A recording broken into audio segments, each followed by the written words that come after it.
Salut! Aujourd'hui, on se montre une boîte à outils pour bien comprendre la lettre ouverte. C'est un texte super important pour l'examen FRA 520, alors on va s'assurer d'avoir tout ce qu'il faut pour construire une argumentation qui a du punch. On a tous des sujets qui nous chicotent, hein? Une cause qui nous met en colère ou une idée qu'on aimerait vraiment voir se réaliser. Eh bien, la lettre ouverte, c'est exactement ça. L'outil parfait pour prendre cette conviction-là puis la transformer en quelque chose de concret. Bon, c'est quoi exactement une lettre ouverte?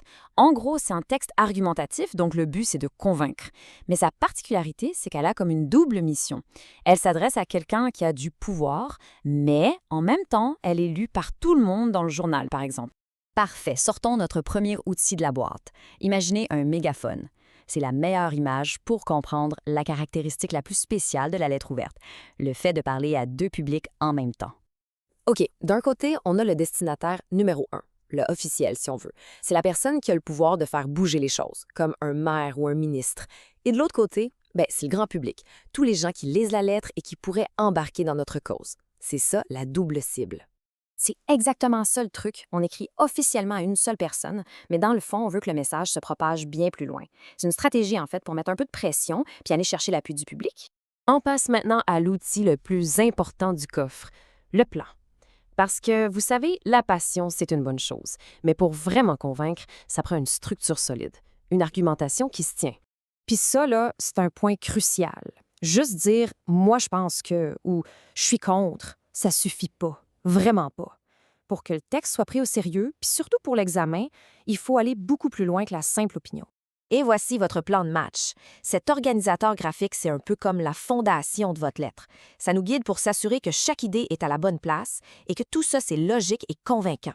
On peut résumer le plan en 3 étapes vraiment simples. D'abord, la thèse. C'est votre opinion, mais dite de façon claire et directe. Ensuite, les arguments. Ça, c'est les raisons qui expliquent pourquoi vous pensez ça. Et finalement, les justifications. C'est les preuves, les faits, les exemples qui rendent vos arguments solides. Avec ça, on est en business. On finit ça avec notre 3e et dernier outil, la touche finale. C'est tous les petits détails qui transforment un texte argumentatif en une vraie lettre officielle. C'est pas long, mais c'est essentiel. OK, regardez ça, c'est super simple, mais il ne faut pas l'oublier. D'abord, on a l'appel. Par exemple, Monsieur le ministre. C'est pour s'adresser directement à la bonne personne.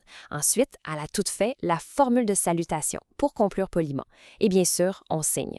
Ces 3 petites choses, ça montre que vous savez comment ça marche, que vous maîtrisez les règles du jeu.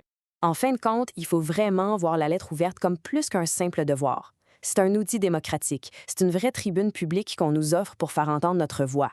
Alors, maintenant que la boîte à outils est bien remplie puis qu'on sait comment s'en servir, la vraie question c'est quel message vous avez envie de faire entendre? Quelle cause vous voulez défendre? Le pouvoir est entre vos mains.